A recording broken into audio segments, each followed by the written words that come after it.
नमस्कार दोस्तों, आप सभी को अपने YouTube चैनल साइंस हब 274 में स्वागत है। आज हम लोग पढ़ने वाले हैं 10th क्लास के बायोलॉजी के अंतर्गत अध्याय 4 आनुवांशिकी जैव विकास यानी आनुवांशिकता एवं जैव विकास हम लोग पढ़ने जा रहे हैं और हम लोग इसी को देखेंगे और इसी को सॉल्व करेंगे। सब VVI क्वेश्चन को देखेंगे और इसके अलावा बाहर से एग्जाम में पूछ ही नहीं सकता है। जितना हम बता देंगे इससे ज़्यादा एग्जाम में पूछ ही नहीं सकता है, बोर्ड का औकात नहीं होगा, ठीक है ना। इससे बाहर पूछा ही नहीं जाएगा। तो आप लोग इसमें शुरू से अंत तक जुड़े रहिएगा, पूरा वीडियो को देखिएगा, स्किप नहीं कीजिएगा। तो सबसे पहला क्वेश्चन क्या है, विकासीय दृष्टिकोण से हमारी किससे अधिक समानता है। मतलब हमारी जो है सबसे ज़्यादा किससे अधिक समानता है, जो विकसित जो किए हैं, तो हम लोग की समानता किस जीव जंतु से है अधिक। चीन के विद्यार्थी से, चिंपैंजी से, मकड़ी से, जीवाणु से। तो हम लोग का जो संबंध ज़्यादा मिलता है ना, वो चिंपैंजी से मिलता है। किससे मिलता है? हम लोग को जो समानता जो मिल रहा है चिंपैंजी से मिल रहा है। Option number B is the right answer हो जाएगा, ठीक है। नेक्स्ट क्वेश्चन, लैंगिक जनन के उपरांत संतानों में अलैंगिक जनन की उपेक्षा विभिन्नताएं होगी, कम, अधिक, एक समान, इनमें से कोई नहीं। तो इसका जो आंसर हो जाएगा क्या हो जाएगा? अधिक हो जाएगा। क्या हो जाएगा? अधिक हो जाएगा। Option number B is the right answer. Next question, dengue उत्पन्न करने वाले मच्छर किस तरह के जल में उत्पन्न होते हैं। मतलब डेंगू जो उत्पन्न करने वाले मच्छर होते हैं वो किस तरह के जल में उत्पन्न होते हैं? साफ जल, गंदा जल, मीठा जल, इनमें सभी। तो डेंगू जो उत्पन्न होते हैं वो साफ जल में उत्पन्न होते हैं। Option number A is the right. Dengue उत्पन्न करने वाले मच्छर किस तरह के जल में उत्पन्न होते हैं? देखिए 4 नंबर क्वेश्चन 3 नंबर में भी जस्ट बताए हैं। खारा जल में होगा, शुद्ध जल में होगा, गंदा जल में होगा, इनमें से कोई में नहीं होगा। तो ऑप्शन सिर्फ चेंज है, हो सकता है गलती मार दीजिएगा। तो इसका क्या हो जाएगा? शुद्ध जल हो जाएगा। Option number B. क्वेश्चन एक ही है, सेम क्वेश्चन है, लेकिन ऑप्शन चेंज है, ठीक है। शुद्ध जल इसका आंसर होगा। नेक्स्ट क्वेश्चन, समजात अंगों के उदाहरण हैं। बोला कि समजात अंगों के उदाहरण क्या हैं? वो क्या हो सकते हैं? समजात अंगों के उदाहरण क्या हो सकते हैं? देखिए ध्यान से समझिएगा। समजात अंगों के उदाहरण क्या हैं? हमारा हाथ तथा कुत्ते के अग्रपाद, हमारे दांत तथा हाथी के दांत, आलू एवं घास के ऊपरी भूस्तरी, उपरोक्त सभी। तो इसका जो आंसर हो जाएगा हमारा हाथ तथा कुत्ते के अग्रपाद हो जाएगा। क्या हो जाएगा? हमारा हाथ एवं कुत्ते का अग्रपाद हो जाएगा। Option number A is the right answer हो जाएगा। नेक्स्ट क्वेश्चन, मेंडल ने अपने प्रयोगों के लिए किस पौधे का चुनाव किया? मटर के पौधों को, चना के पौधों को, सेम के पौधों को, इनमें से कोई नहीं। तो मेंडल जी जो थे अपने चुनाव में मटर के पौधों का उपयोग किया था। Option number A is the right answer. Next question, Friedrich Miescher ने न्यूक्लिक नाम किसे दिया? मतलब फ्रेडरिक जो मिसर है, सॉरी, फ्रेडरिक मिसर ने न्यूक्लिक नाम किसे दिया? नाभिक अम्ल को, सल्फ्यूरिक अम्ल को, HNO3 को, HCl को। तो इसका जो आंसर हो जाएगा नाभिक अम्ल को। क्या हो जाएगा? नाभिक में जो पाया जाने वाला अम्ल है उसी को नाम दिया। Option number A is the right answer. Next question, किसने प्रमाण दिया कि जीन गुणसूत्र का भाग है? मतलब किसने कहा कि जीन जो है गुणसूत्र का एक भाग है और कब कहे हैं? 1928 में ग्रिफिथ ने, 1909 में जोहानसन ने, 1902 में टी बोबेरी एवं WS सट्टन ने, 1944 में मेटार्की ने। जिसका जो आंसर हो जाएगा विद्यार्थी जी 8 का राइट आंसर हो जाएगा ऑप्शन नंबर सी। 1902 ईस्वी में टी बेबोरी एवं WS सट्टन ने गुणसूत्र का नाम दिया, ठीक है। Option number see the right answer हो जाएगा। नेक्स्ट क्वेश्चन, जैव विकास को सर्वप्रथम किसने समझाया? बोला कि जैव विकास को सर्वप्रथम किस वैज्ञानिक ने समझाए थे? लेमार्क, डार्विन, अरस्तु, वाइसमान। तो इसका आंसर जो हो जाएंगे, जैव विकास को सर्वप्रथम लेमार्क ने समझाया था, जिसको हम लमार्क भी बोलते हैं। Option number A is the right answer हो जाएगा। नेक्स्ट क्वेश्चन, विभिन्नताएं कितने प्रकार की होती है? बोला कि विभिन्नताएं जो होती है वो कितने प्रकार की होती है? 3, 2, 4, 8। तो विभिन्नताएं जो होती है वो 2 प्रकार की होती है। Option number B is the right answer. Next question, किसी जीव की जीन संरचना उस जीव का कहलाता है? मतलब किसी जीव की जीन संरचना उस जीव को क्या कहलाता है?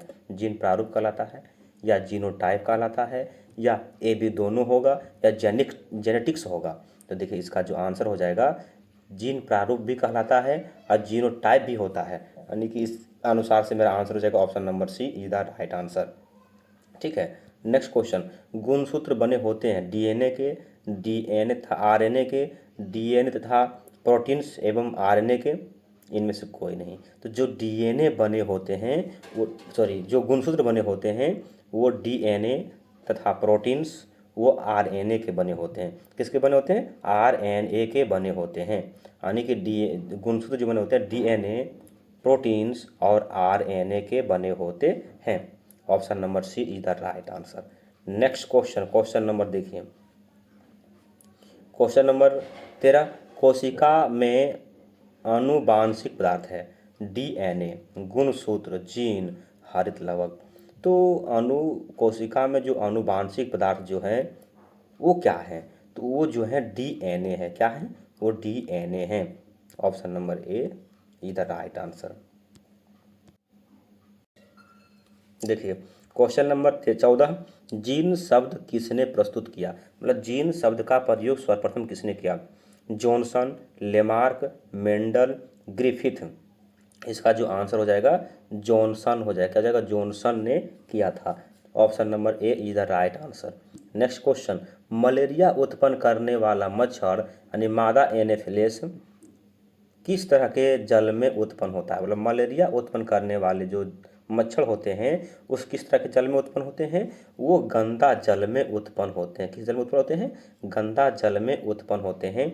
Option number A is the option number B is the right answer हो जाएगा। और यहाँ भी लिख दिए नोट में, मलेरिया उत्पन्न करने वाला मच्छर गंदा जल में जब डेंगू उत्पन्न करने वाले मच्छर साफ जल में उत्पन्न होते हैं। मतलब कि मलेरिया को उत्पन्न करने वाले मच्छर गंदा जल में और डेंगू जो है वो साफ जल में उत्पन्न होते हैं। ठीक है। नेक्स्ट क्वेश्चन, जीन प्रारूप तथा वातावरणीय दशाओं द्वारा निर्धारित वैसे आनुवांशिक लक्षण या विशेषक जो स्पष्ट रूप से दिखाई देते हैं कहलाता है? जीन प्रारूप, जीनोटाइप, लक्षण प्रारूप या फेनोटाइप, या क्या हो जाएगा? इसका चौथा ऑप्शन है जेनेटिक्स। क्या है? जेनेटिक्स। तो इसका जो आंसर हो जाएगा ये हो जाएंगे लक्षण प्रारूप और फेनोटाइप। लक्षण प्रारूप या फेनोटाइप दिखाई देते हैं, है ना, उसी को कहते हैं। Option number C is the right answer. Next question, प्रत्येक गुणसूत्र 2 कुंडलित धागों का बना होता है जिसे कहते हैं? प्रत्येक गुणसूत्र 2 कुंडलित धागों का बना होता है जिसे कहते हैं? अर्ध गुणसूत्र, क्रोमोस्टेम, गुणसूत्र बिंदु, इनमें से कोई नहीं। इसका जो आंसर हो जाएगा अर्ध गुणसूत्र हो जाएगा। क्या हो जाएगा? अर्ध गुणसूत्र। Option number A is the right answer. Next question, विकास के आधार पर निम्नलिखित में से किसका शारीरिक अभिकल्प उत्तम है?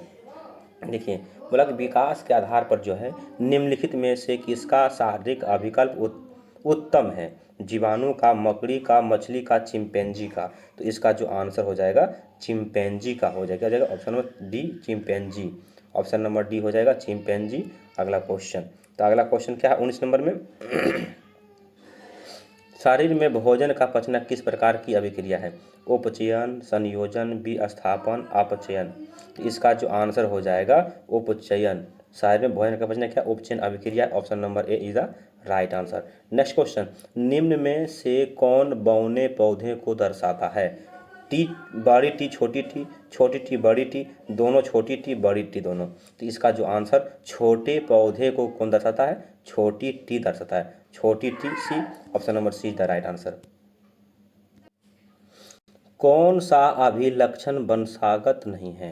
बोला कौन सा लक्षण वंश के अनुसार नहीं मिलता है ना? तो आँख का रंग, चमड़ी का रंग, शरीर का आकार, बाल की प्रकृति।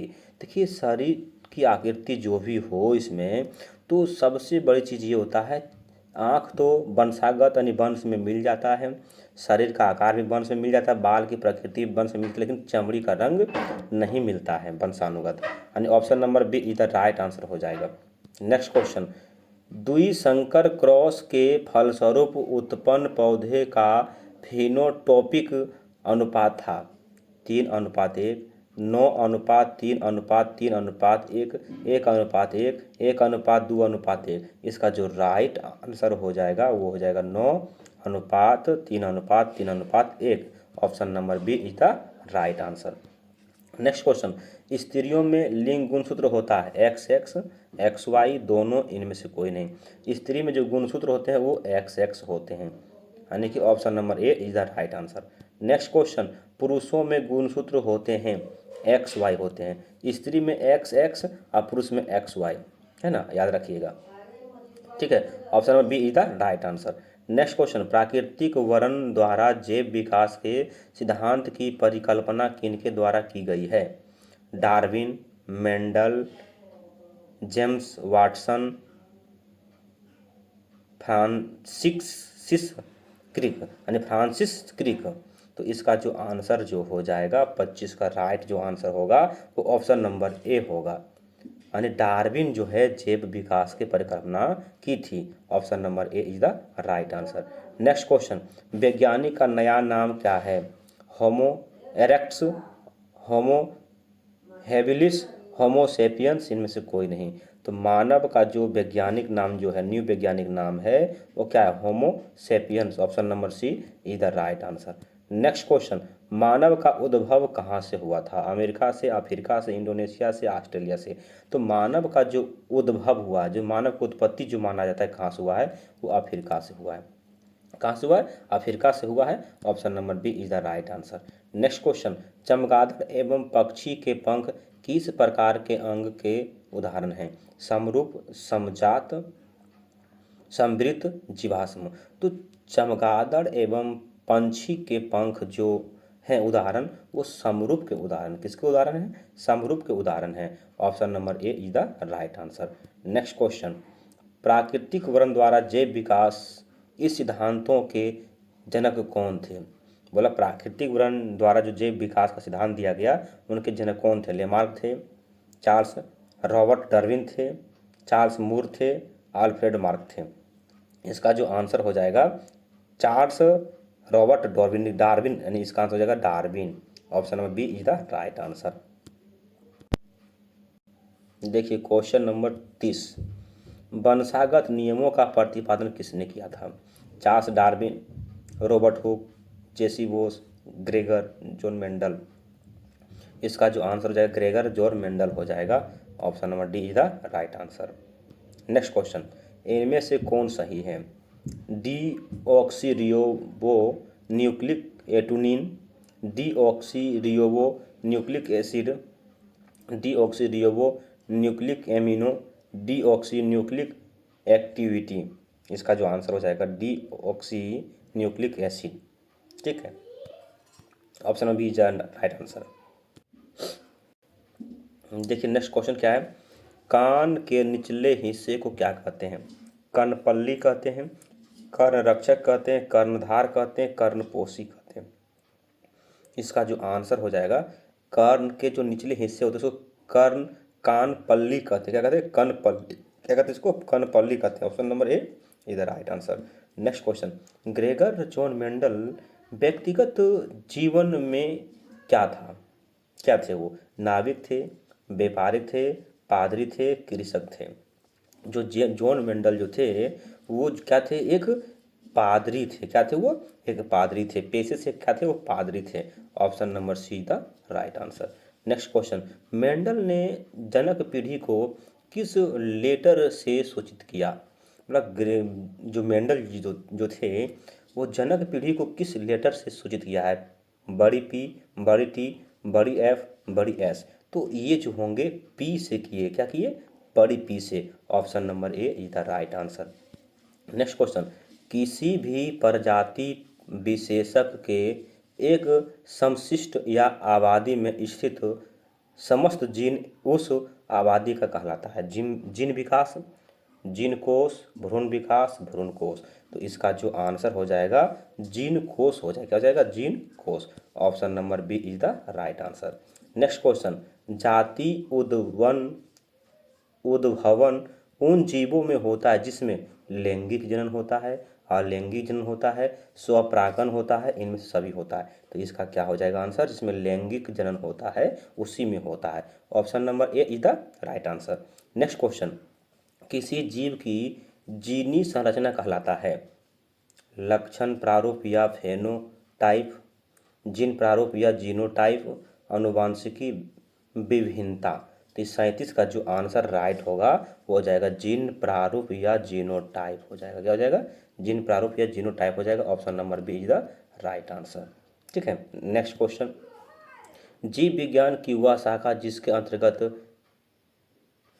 अंतर्गत तथा विभिन्नता, गलतियाँ लिखा गया है, विभिन्नता तथा विभिन्नता अनुवांशिकता का अध्ययन किया जाता है, वो कहलाता है जीवाश्म विज्ञान, भ्रूण विज्ञान, जीव विज्ञान, अनुवांशिकी।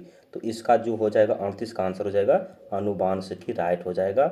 Option number D is the right answer.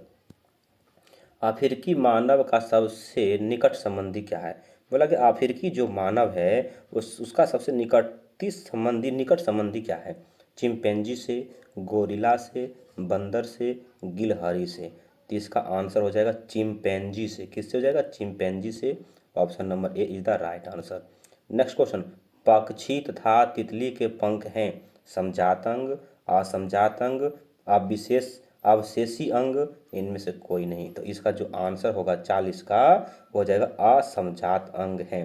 क्या है? असमजात अंग है। Option number B is the right answer. क्या हो जाएंगे? ये असमजात अंग हो जाएंगे। ठीक है। चलिए नेक्स्ट क्वेश्चन, अवशेष अंग का उदाहरण है कर्ण पल्लव की पेशियां, पुच्छ, कशेरुकाएं, निषेचक पट्टल, इनमें सभी। तो इसका जो आंसर हो जाएंगे क्या हो जाएंगे? इनमें सभी हो जाएंगे। इसका आंसर क्या हो जाएंगे? इसका इनमें सभी हो जाएंगे, अवशेषी अंग हैं। Option number D is the right answer. Next question, DNA अनुक्रम के तुलनात्मक अध्ययन द्वारा किसी जीव के पूर्वजों की खोज कहलाता है आणविक व्युत्क्रमण, आणविक जातिवृत्त, आणविक विलोपन, आणविक संकलन। तो इसका जो आंसर हो जाएगा आणविक जातिवृत्त, आणविक जातिवृत्त। Option number B is the right answer. Next question, आनुवांशिकी का पिता किसे कहा जाता है? मेंडल को, डार्विन को, अरस्तू को, हेल्डेन को। तो इसका जो आंसर हो जाएगा आनुवांशिकी का पिता किसे कहा जाता है? आप लोग को पता होगा। तो आनुवांशिकी के पिता ग्रेगर जॉन मेंडल को कहा जाता है। Option number A is the right answer. ठीक है। नेक्स्ट क्वेश्चन ये है विद्यार्थी जी, किसके मतानुसार जीवों में प्रजनन के द्वारा अधिक से अधिक संतान उत्पन्न करने की क्षमता होती है? डार्विन के द्वारा, मेंडल के द्वारा, हेल्डेन के द्वारा, अरस्तू के द्वारा। तो इसका जो आंसर हो जाएंगे मेंडल के द्वारा हो जाएगा इसका answer. Option number B is the right answer. Next question, DNA में कितने प्रकार के नाइट्रोजन क्षारक होते हैं? डीएनए में कितने प्रकार के नाइट्रोजन क्षारक होते हैं? 2 प्रकार के, 3 प्रकार के, 4 प्रकार के, 5 प्रकार के। तो 2 प्रकार के डीएनए क्षारक होते हैं। Option number A is the right answer. Next question, the origin of a species नामक पुस्तक के लेखक कौन है? The origin of a species नामक पुस्तक के लेखक कौन है? डार्विन है, अरस्तू है, हेल्डेन है, मेंडल है। तो इसका जो आंसर हो जाएगा वो हो जाएगा डार्विन। क्या हो जाएगा? Option number A Darwin is right answer. ठीक है। निम्नलिखित में से कौन सा अवशेषी अंग मानव में पाया जाता है? रीढ़ की हड्डी, अंगूठा, नाक, अपेंडिक्स। तो इसका जो राइट आंसर हो जाएगा अपेंडिक्स जो है मानव का अवशेषी अंग है। Option number D is the right answer. Next question, मनुष्य में कितने जोड़े गुणसूत्र पाए जाते हैं या मानव शरीर के किसी कोशिका में गुणसूत्रों की संख्या कितने युग्मों होते हैं? 26, 14, 23 और ये 18 लिखा है ऑप्शन नंबर डी। इसका जो आंसर हो जाएगा क्या हो जाएगा? इसका आंसर हो जाएगा, इसका जो आंसर हो जाएगा राइट 23 जोड़ा गुणसूत्र पाया जाता है। तय से जुड़ा गुणसूत्र पाया जाता है। Option number C is the right answer. Next question, nucleus शब्द किनके द्वारा दी गई है? न्यूक्लियस शब्द किनके द्वारा दी गई है? रॉबर्ट ब्राउन, रॉबर्ट हुक, पलाड, विचारू विचारू। इसका जो आंसर हो जाएगा 39 का रॉबर्ट ब्राउन के द्वारा दी गई थी। किसके द्वारा दी गई थी? रॉबर्ट ब्राउन के द्वारा दी गई थी। ये मेरा राइट आंसर हो गया है। अगला क्वेश्चन, प्रसिद्ध पुस्तक द माइक्रोग्राफिया किनके द्वारा लिखी गई थी? Robertson, brown, Darwin, Robert hook. तो इसका जो आंसर हो जाएगा रॉबर्ट हुक के द्वारा ये पुस्तक लिखी गई थी। Option number D is the right answer. Next question, कीटों के पंख, चमगादड़ के पंख किस तरह के अंग हैं? समजात अंग, अवशेषी अंग, समृद्धि अंग, इनमें से कोई नहीं। तो इसका जो आंसर हो जाएंगे, इसका 51 का आंसर हो जाएंगे समृद्धि अंग। क्या हो जाएंगे? समृद्धि अंग। Option number C is the right answer. यानी कि लिख दिए हैं नोट में, जीन शब्द का प्रतिपादन जोहानसन के द्वारा किया गया था। ठीक है। अगला क्वेश्चन, कौन सा वैज्ञानिक मेंडल के नियमों की पुनः खोज से संबंधित है? सर्मक, लेमार्क, डार्विन, लिनियस। इसका जो आंसर हो जाएंगे सर्मक हो जाएंगे। Option number A is the right answer. Next question, gene शब्द की प्रस्तावना किनके द्वारा की गई थी? वाटसन, मेंडल, वेंडेन, इनमें से किसी ने नहीं किया। हाँ भैया, इसमें किसी ने नहीं किया था, जोहानसन ने किया था। ऑप्शन नंबर क्या हो जाएगा इसका answer? Option number D is the right answer. ठीक है। वर्तमान प्राणियों में कुछ संरचनाएं ऐसी पाई जाती हैं जिनका शरीर में अब कोई उपयोग नहीं रह गया है। ऐसी संरचना को क्या कहते हैं? समजात अंग कहते हैं, अवशेषी अंग कहते हैं, समृद्धि अंग कहते हैं, इनमें से कोई नहीं कहते हैं। तो उसको अवशेषी अंग बोलते हैं। जिसका शरीर में कोई भी काम ना हो उसको अवशेषी अंग बोला जाता है। Option number B. Option number B is the right answer. Next question, जीवों की उत्पत्ति के पहले पृथ्वी पर निम्नलिखित में क्या नहीं था? CO2, NO2, O2, इनमें से कोई नहीं। तो पृथ्वी पर O2 नहीं था। क्या नहीं था? O2 नहीं था। Option number C is the right answer. Next question, मनुष्य, बिल्ली तथा चमगादड़ के अग्रपाद हैं, समजात अंग हैं, असमजात अंग हैं, अवशेषी अंग हैं, इनमें से कोई नहीं है। तो समजात अंग हो जाएंगे। क्या हो जाएंगे? समजात अंग, एक समान के अंग। ठीक है। मानव युग्मक में लिंग गुणसूत्र की संख्या होती है? मतलब मानव युग्मक में जो लिंग गुणसूत्र जो होती है वो कितने होती हैं? तो भैया वो दो ही तो होता है। एक एक्स होता है और एक XY होता है। तो एगो एक्स हो गया, एगो वाई हो गया, दो तो होता है। Option number B is the right answer. Next question, निम्नलिखित में से किनको जीव विज्ञान का पिता कहा जाता है? अरस्तु, लेमार्क, अरस्तु, चार्ल्स डार्विन को, ग्रेगर जॉन मेंडल को। तो इसका जो आंसर हो जाएंगे, अरस्तु को जीव विज्ञान का पिता कहा जाता है। नेक्स्ट क्वेश्चन, और इस चैप्टर का लास्ट ही क्वेश्चन होगा शायद, हाँ लास्ट क्वेश्चन है। निम्नलिखित में कौन गुरुत्वानुवर्तन का उदाहरण है? फल की वृद्धि, जड़ की वृद्धि, फूल की वृद्धि, इनमें से कोई नहीं। इसका जो आंसर हो जाएगा जड़ की वृद्धि। Option number B is the right answer. Next question देखिए, नेक्स्ट क्वेश्चन नहीं है। आप इस चैनल का नाम है साइंस अप टू 74। देखिए, अगर कोई डाउट हो इस नंबर पर कॉल कर सकते हैं। और सबसे बड़ी बात यह है कि आप सभी इस वीडियो में जुड़े रहें, इसके लिए दिल से धन्यवाद। ठीक है, जुड़े रहने के लिए। तो अब हम यहाँ से एक चीज़ बोलेंगे, आपको समझना है कि जो भी बच्चे नए होंगे प्लीज़ सब्सक्राइब कर लीजिएगा, और जो पुराने बच्चे जुड़े हुए वो वीडियो को लाइक और शेयर कर दीजिए। बस इतना ही आप लोग से चाहते हैं। अगर अच्छा लगा हो तो, अगर अच्छा नहीं लगा तो आपकी मर्जी। ठीक है, मिलते हैं फिर कल नेक्स्ट वीडियो में। तब तक के लिए जय हिंद, जय भारत।